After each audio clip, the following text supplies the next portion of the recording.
I'm gonna do the intro and then we'll get started, okay?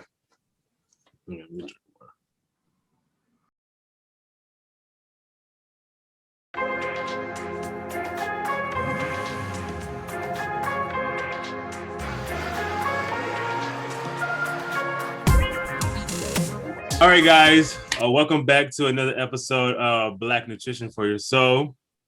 I want to thank you guys for joining me. If you're watching on YouTube, just go ahead and hit that like and subscribe button. And if you're listening, on any of the other platforms, just go ahead and share it with someone and tell somebody about the show. I know I say this, I think I've said this the last couple of interviews, but I do have a very special person. I really do. A very a good friend, not a good friend, a great friend. I think she's known me ever since I stepped foot in New York City. Young pup, angry at the world. And then there comes Ameenah, the angel, to save me. Ameenah Bilal, everyone, my good friend, welcome her to the episode. Ameenah, say hi. Hi, everybody. I've been waiting for my invite. So when you invited me, I was happy. She said she's been waiting and waiting to be on Black Nutrition. So before we get started, let's just give a little history. I like to go down memory lane. I met Ameenah when I started working. We worked for the same company, in sync. It was, and now it's known, PM Legal, which we don't like. I think I was like 22, 23. I'm 31. Oh my God. I just remember I started there as working in the mail room. And it was a month later, I'm a process server coordinator with Ameenah, Phoenicia, Jennifer, I think, Praise. I mean, it just goes on and on. But she became family when I didn't have family here. She became family for me. Holidays I spent with her, anything I needed when I was going through relationship issues, finance issues. Just when I needed a friend to be there, she was there. When I didn't have anyone else, everyone else had just gone astray, Ameenah was always there. And I just remember, before we get started, this conversation we were having in the car is when we had started ProServe. Serve Pro. When we started, I know, I'm getting old. When we started Serve Pro, and we were in the car, and we were listening to Steve Harvey. Mm-hmm. I think we were going to IHOP. I think we were having, and we were just having conversation about life and where we wanted to be.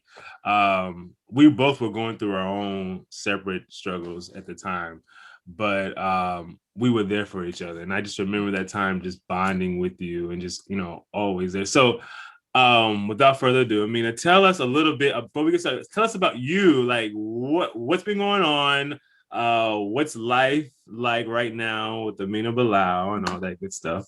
And if you see me writing, it's because I'm just taking notes. Okay, no problem. So I'm a mom of 4 beautiful kids. I have a 17-year-old daughter who's about to go to Georgia State University. So big up to GSU. Oh, she chose? Yes. In Atlanta. So APL. Yes. I have a 9-year-old. I think he's 9.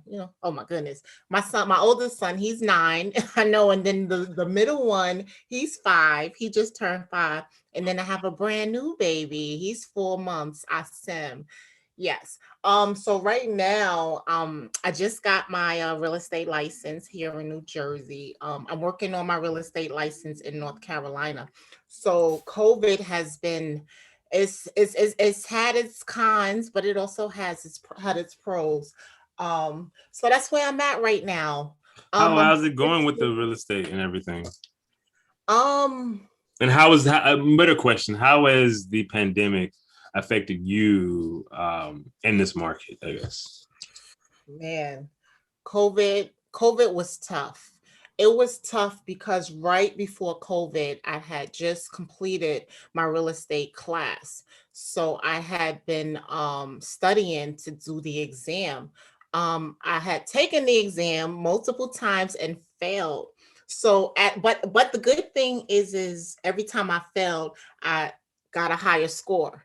So I said, you know what? I'm on my way there. I'm getting it. The next time I take the test, I'm gonna pass it. So when I went to schedule the next test, all the tests were canceled because COVID had just hit. Mm. So I was upset. It was tough. I was in a tough situation with my children's father at the time, but I was in a good place, because I had a game plan. My game plan was to do the real estate, and take my career to another level. So when COVID hit, not only was I not able to retake the exam, but then I found out that I was pregnant. So when I found out that I was pregnant, because the pregnancy was not planned, um, I went into a depression. Mm. That's just that I went into a depression. And I know that we speak about postpartum. And when you speak about postpartum, you think of postpartum being after you have the baby. But postpartum for me came the moment I found out that I was pregnant. That's interesting. Yeah. I've never heard that one. So you were having, it wasn't postpartum, it was pre-partum. Postpartum, yeah. Pre-post, I don't know. But Right. how did that affect your mental with um, you know, with everything, just knowing that you had to take a step back? It was tough. It was very, very tough. It was very difficult for me to handle and for me to deal because I wasn't in a good place with my kid's father. And I'm 40. So, having a plan and seeing my future as a real estate agent, like I had a plan and I seen it. My future was bright in my vision, So when a new baby popped up, I felt like everything just shattered and then the world shut down. So for me, it was very difficult to accept, very difficult to take on. I was even considering whether or not I should give my baby up for adoption. Oh That's wow, that's really? how far it went. But what I did was, being a mom already, I knew that once I gave birth to the baby that I would end up loving the baby, but it was just learning how to deal with the situation for what it was at that moment. I guess that's interesting because that's with the mother of three already prior to having Isam, excuse me, Asim. Asim. Um, you went through the whole process of having babies, so having a new one, and I guess going through the effect of not being able to complete your courses and going through COVID, it just took you to another level. I remember I asked this girl who I did interview about. I asked her state of mind, and after having the baby, and after going through the process of having the baby, and the mother, are you now still going through those postpartum, I guess, development situations? Well, now that I've had the baby, before I had the baby, I had to take therapy. I decided to put myself through therapy. So I Mm-hmm. And did consulted that with help? a therapist. It helped a lot. I even had to move away from Jersey and I moved to North Carolina just for a few months to stay with my sister, just to get away and have a peace of mind. So doing the therapy and getting away and being spoiled a little bit by my sister and her family, it really helped. It helped a lot. So now that I have the baby, it's tough, but the therapy worked. The therapy helped, I and always I say talking is the it best helped. therapy. Getting it out, just Yes. clearing your head. Because sometimes we just keep it inside. We compartmentalize it. We don't talk about it. And that's one thing. That's one reason I started the podcast. Mhm. Because in our community, we don't like to talk about issues that affect us, whether you are defensive about it, but it can help somebody. You know what I mean? Like Right. you talking about whatever issue that you may go through can help the next person to come out or to deal with whatever they're going through. So I do appreciate you talking about that. So now that you are, well, are you a single mother or are you a mother that's just living with your boy? I don't know. I know my life is so complicated. It's complicated because I'm not married. Okay. But me and my children's father do live together. We've been together for, And you've never been married to him. we've never been married. Unfortunately, we've never been married. I don't know if that's a good or bad thing when I look at it, and I'm not trying to say that in a bad way, but because of, our circumstances and how he is and how I am, maybe it's a good thing. I don't know what God's plan is for me. Because I always say your plan, our plan is not God. May not always be It God. may not be God's plan. Yeah. Nope. So I don't consider myself to be a single. Technically, I am a single mom because I'm not married, right?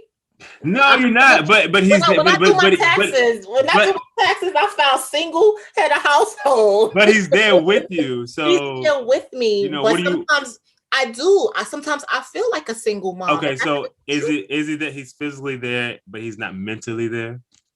Yes, you can say that. You can say that. He's mentally there, and this is not to down him, but it's just the truth and the reality of it. He's mentally there when they are 6 and 7. You know what I mean? He's not really there when they're little. So it's like everything is on me. I have to be a mom, a girlfriend, or, a wife, the boss and working. It's a lot of job titles on my hand with very little help, I feel, when it comes to that. But listen, as long as I've known you, you've been able to you've done an amazing job. But you know what? I was listening to your podcast too, about the mental health. And they say that, it's good to check on people because what you see, the people might seem like they're okay, but behind scenes, they can be, it's not always. Yes, it's not always what you see. It's because I always look at take Instagram for a fact.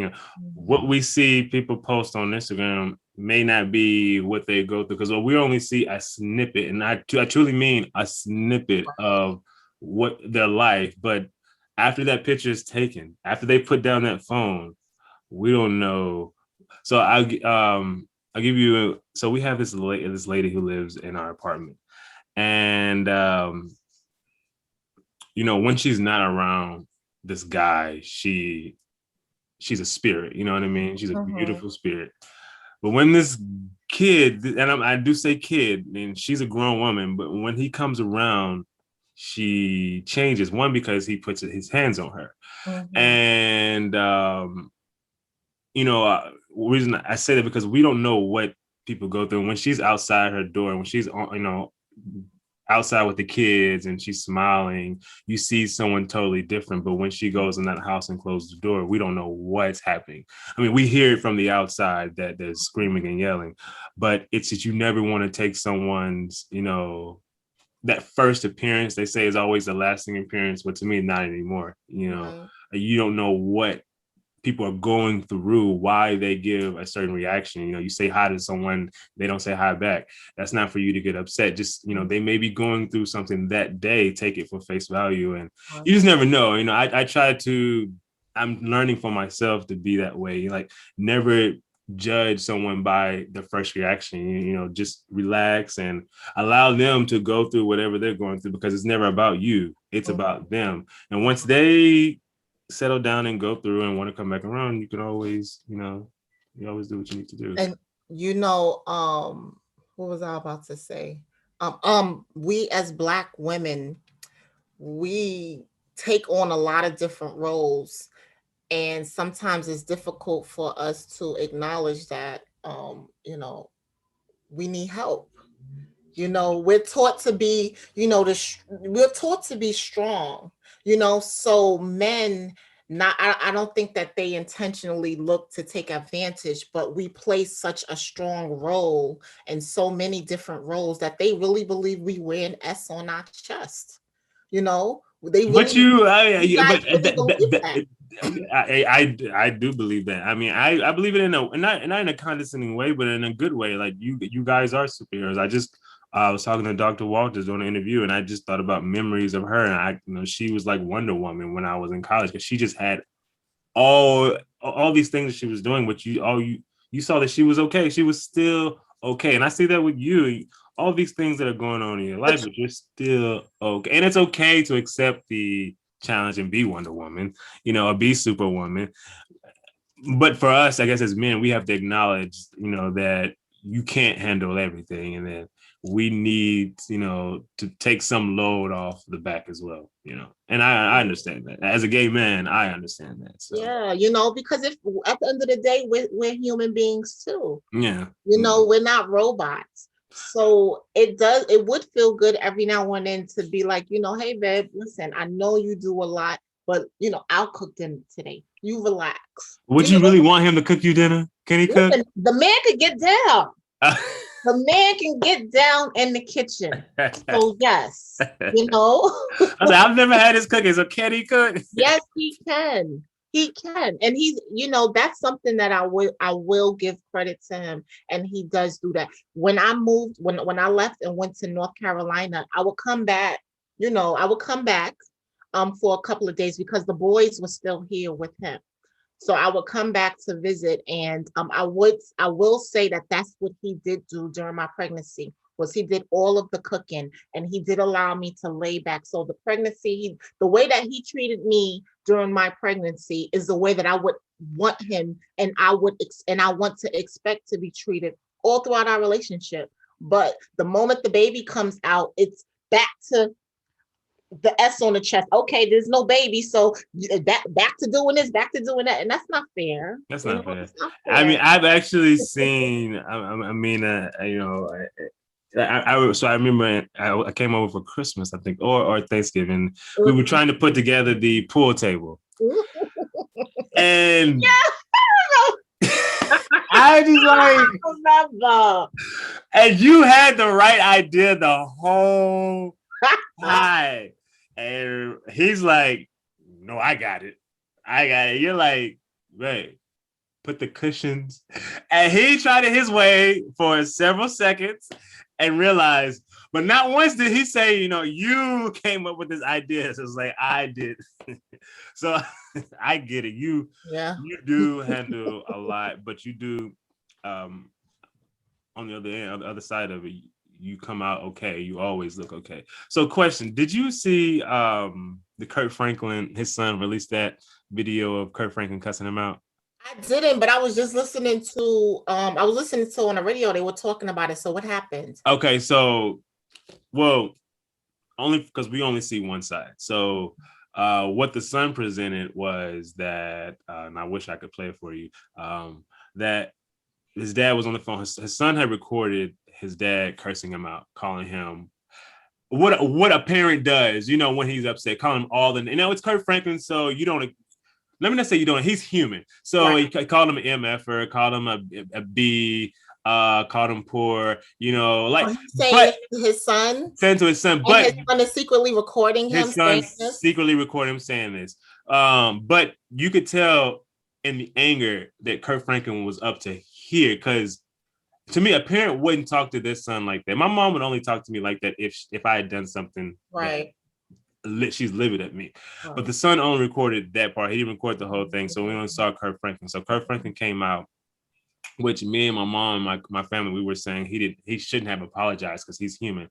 But he came out, apologized for that being put out there. Right. But he also said he's human. We are human. So my question is, as a parent, one, do you think that we should hold Kirk Franklin to a different standard, and not allow him to get away with talking to his son like that? And even if he's even if he's doing it in a closed door, should he not be doing it, or is it okay? He's his parent. You know what I mean? How old is the son? The son is now 33. Oh, the son is grown. Right. Son is grown. But for a while, it seems like for a while they have had a estranged relationship. But Kirk Franklin said they've been trying to go to therapy with the son. My opinion was I didn't care that he talked to his son like that because that's his son. He is a parent. Rich people problems, but when I take away the rich people problem, it's like he shouldn't have been recording his dad cursing him out. You know, if you are having a intimate, personal argument, I guess, with your son or daughter or whatever, that should not be for anyone else. Whether he calls him a B, whatever that's between you. I mean, my mom has called me every name in the book, but it's not for anyone else. That's just she's releasing anger or whatever it is. You know what I mean? We should not have seen that. You know what I mean? Or even know about it. As well, for me as a parent, I don't judge him for it, and I say I as well agree that Kirk Franklin knows his son. He knows what his son does. He knows how his son is. And I know me, there's moments where, my conversations with my older daughter, people may not like, but that's my child. I know how she is. And at the end of the day, we always come back and we mend things, we make things better. But like you say, he's human. But because, he's Kirk Franklin and he's a gospel singer, to people, he's looked upon as, I guess, the man of God, the man who, so he's not so how dare he use those words? How dare he treat his son like that? But who cares? God himself. This man is human. He's entitled to feel that way with his son. And I disagree that he should have that he shouldn't have. He shouldn't apologize. What did it? I don't know why he did that. I don't either. Kirk Franklin is getting more support than the son, and the son wants support, but no, everyone is like, no, why would you record this? Like, they were like, even if we just heard Kirk Franklin curse and not being recorded, that's a different situation. But you recorded it and then you put it out for sympathy. I don't like to judge people, but for a 33-year-old man to do something like that, I mean, I don't know him, but just based off of that, it tells me a little bit about his personality. There's something wrong with that boy. I probably understand why Kirk Franklin could be upset at him because you just did some petty young boy. Listen, Kirk Franklin sound like when I tell you something, that man sound like he was preaching, cussing out his son. Yeah. Don't do whatever. Let me tell you something.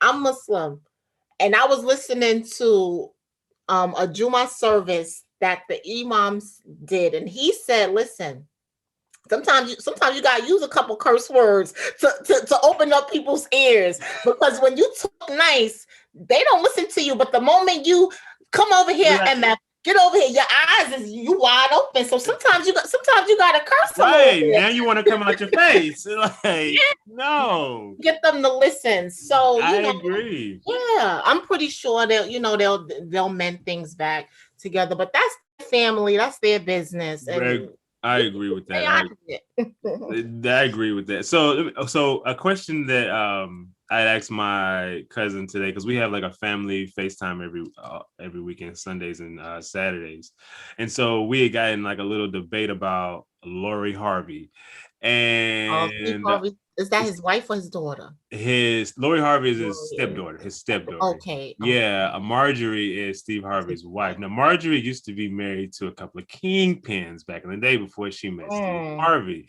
So there was a lifestyle that she was already used to. Steve Harvey has to keep that up. Now, Lori Harvey, I don't like saying the H word about women. Okay, so my cousin was like, there's still, even in 2021, there's still a double standard with women. It's still, if a woman goes out and she's dating a guy this week, but the next weekend she's dating someone else, she's considered a hoe.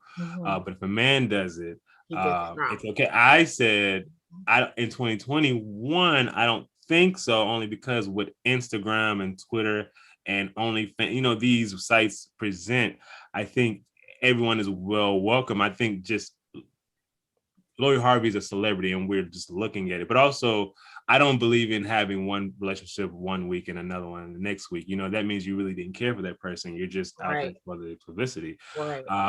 So she was like, well, I'm just tired of people talking about Lori Harvey and letting her, and calling her a hoe. I'm like, well, it's what she presents, and then not saying her mom is that way, but it's the lifestyle that they were used to Right. living, so.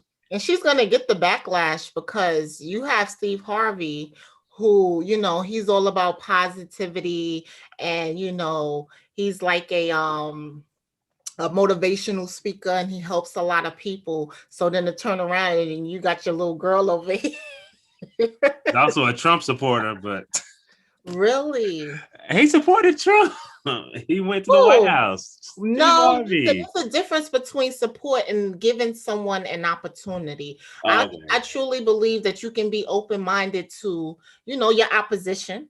Okay, so are you still open-minded about Listen, Trump? I done seen and heard enough, and listen, that door is shut. Keep it closed. Don't let Trump. It's shut. I'm not even gonna go into it. Oh man. Okay, so you got your real estate. What else is going on with you? Right now I'm just being a mom. The real estate is not full focus just yet because the baby's still brand new. So right now I'm just utilizing the time. Yeah, I'm utilizing just to learn and to stay educated, to stay educated. I am still, reaching out to people, because eventually, someone's gonna want to buy a house. Somebody's gonna want to sell a house. The market is gonna bounce soon. Yes. Anyway. Okay. So, what's your fondest moments that we've had? Oh my gosh, Josh, we had so many. Oh my God. Remember Mike? Not Scalero, but Jesus Freeman. Mike Freeman. Freeman. He could not stand you. He wanted you out of the service. Who couldn't stand me? Every time I think about us at NSYNC, I think about that because he wanted you out, and I went to bat for you. He was like, I don't know what you love about this boy. Remember he I know. Listen, and look at me now. But I say that about the people in my life that I've kept around. They've always went to bat for me for something. Like someone has saw something different wrong in me, and then my friends, or especially the females in my life, they saw the right in me, and they've always backed me up. That's why I appreciate the ladies. I've never had a weak lady in my life, and I say that a weak woman, in my life, and I say that all the time. I love the women that have come into my life. Everybody's like family to me. There's nothing that I believe that I can't ask you that you wouldn't do, and that's same thing with our relationship. I appreciate you so much, Ameenah. Coming to my house, all the way from Jersey, to feed me, to make sure I'm okay after arguing with a nigga. Listen, I love you like a brother, and I knew that you were here in the city by yourself.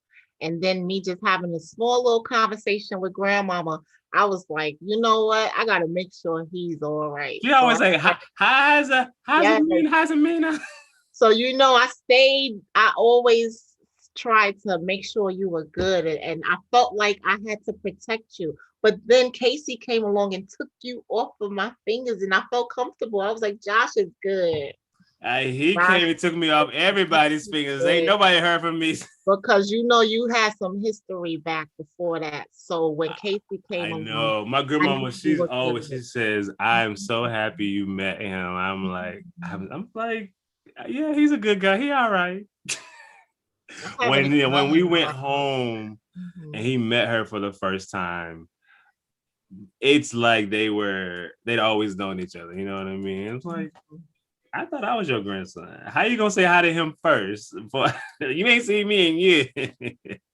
But I enjoy it. I can't wait for you guys because you have never. I haven't, and I feel like I met your grandmama. I I feel like I listen. met Everybody her. feels that way, but we have to do dinner sometime So so you yeah. can come, and meet him. Well, on my birthday, I'm planning on doing like a big, not a big, but a small little dinner party Mhm. with friends and everything. So we'll talk after this, and see Okay. if you're able to come. And don't worry about that. I mean, I know you got the baby. You can bring the baby. Don't worry about that. Oh, I am. I, Where's my Dylon at? I miss him. he's probably in there with Lloyd. But as I look, this is what we do. We get carried away. I forgot I was even recording. Oh no. Okay, so guys, I want to thank Ameenah, Bilal, Ameenah, all these names I got you. Thank you for being a part of the Black Nutrition Podcast, coming on. I hope you enjoyed yourself as much as I Thank enjoyed you for you. having me. It's been a pleasure. I've watched you grow, and I'm so. I know I keep saying that, but I am. Everybody says that they watched me Because grow. I see the growth. It's You amazing. remember when I used to cuss out people at work? Yes, that's why I had to be there by you, because I was over. You I had to bring you. Yes, I had to bring you back down, back down. Remember when I had to pull you into the hallway because who was that? Who was that you was? Kitty. Yes, it was Kitty. Kitty. Yes, Kitty. he was wrong, but I needed you to keep the job. Because I have no other. Yes. I learned professionalism. I know we got to go, but professionalism, knowing when to. I remember that conversation you had with me when you were like, listen, I've lost so many jobs. I've done this and done that. And, sometimes you just got to keep your mouth closed. Like, you need this. You know what I mean? Like, there's nothing, you have no other job to go to. So it's like, what would your grandmama think? But don't cross me. All right, guys, we're gonna get out of here. And don't hang up, all right, because I want to stay on with you. But thanks again, everyone, for watching. Remember, if you're watching on YouTube, hit that like and subscribe button and share with someone. Tell someone about the podcast. This is Black Nutrition. And one thing, I'm sorry. Check out my Facebook page of what is it? Potential first home buyers. What is it? Say it again. Potential first home buyers. Say it one more time for the people in the back. Potential first home buyers. I provide a lot of good information. All right, guys, you see that? Potential first home buyers. Find Ameenah on Facebook. The home market, the buyer's market is going to open up soon. Thank you, guys. And always remember to be unapologetically Black.